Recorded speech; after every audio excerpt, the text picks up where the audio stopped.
usually, yung mga ganyang candles, pag nakita mo yan on a downtrend, that could signify a reversal. Could signify a potential reversal. Not necessarily magre-reverse na. Kasi yung reversal po is a market structure yan eh. So, kailangan mo munang biyakin yung previous resistance and then you create higher low para mag-reverse siya. Hindi siya pwedeng kakita ka ng ganito, pasok all in, bam.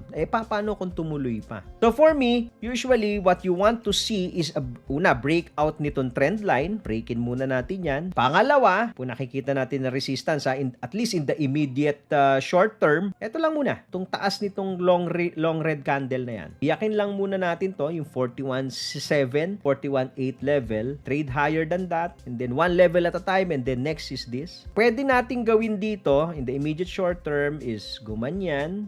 And we do a double bottom. And then next attempt, we break. And then we create.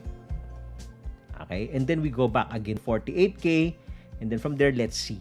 Ano-ano klase yung mga reversals? Pwede kang mag-U reversal pattern. Pwedeng paganyan to.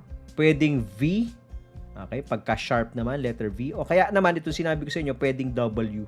Double bottom reversal. Follow for more Tito Moves!